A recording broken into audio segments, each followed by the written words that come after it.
السلام عليكم. النهارده ان شاء الله هنعمل الزبادي. طبعا احنا عارفين الزبادي دايما في رمضان ما نستغناش عنه. طبعا احنا هنا معانا اللبن بنغليه يا جماعه الاول وبنسيبه يبرد لحد ما يبقى نوصل زي ما نقول كده دمعه العين، يعني يكون دافي حاجه بسيطه. ويكون عندنا علبه زبادي بايته، يعني جايبينها قبلها بيوم عشان نبدا نعملها معاه ونقلبها على الزبادي على اللبن. احنا هنا برضو ندي اللبن تقليبه. وبعدين عارفين الزبادي يا جماعه في رمضان حلو جدا، يعني لو حد مش هيتسحر ممكن ياكل الزبادي. الزبادي مغذي ومفيد للجسم جدا. فاحنا هنا احنا هنا نحط اللبن. طبعا انا شفته طبعا من شويه، انا غليته كنت سايباه يدفى. هنحط هنا زبادي بلدي لو حد حابب، دي علبه كامله بالنسبه للكيلو. لو حد هيجيب زبادي اللي هو بتاع الشركات دوت، هناخد معلقتين او 3 للتخمير بس. لكن العلبه اللي احنا البلدي، الزبادي البلدي بناخد العلبه بتاعته.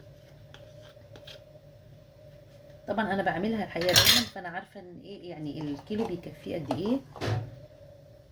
وبنبدا هنا نقلبه عشان كله يختلط مع بعض. وبنكون مجهزين ميه سخنه طبعا برضو، بنكون مجهزين ميه سخنه وبنكون مجهزين الفرن مسخنينه.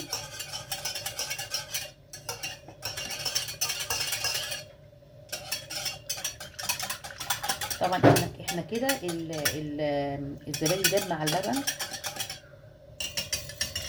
وهنبدا نصبه في الكوبايات.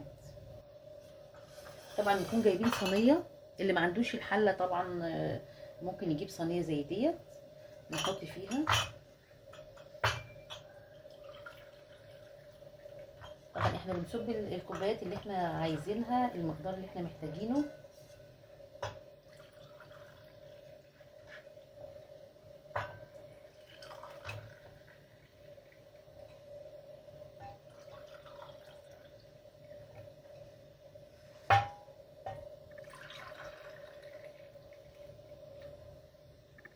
في ناس اصلا ما بتحبش الزبادي اللي جاهز يا جماعه.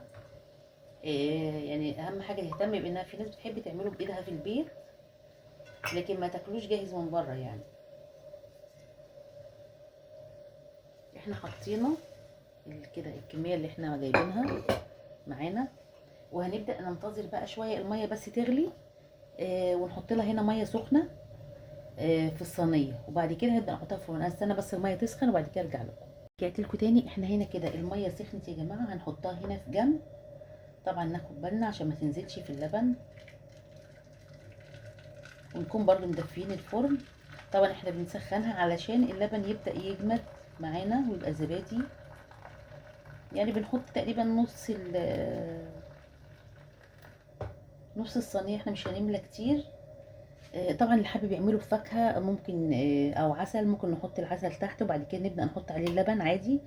اللي حابب يعمله بقطع فواكه برضو نفس الطريقة يا جماعة، نحطها تحت في الكوباية وبعد كده نحط عليها الزبادي او اللبن. ونسيبها طبعا في الفرن لحد ما تجمد، وبعد كده اول ما يبدا يجمد وكده نتاكد انه بقى زبادي، بنشيله نحطه في التلاجة.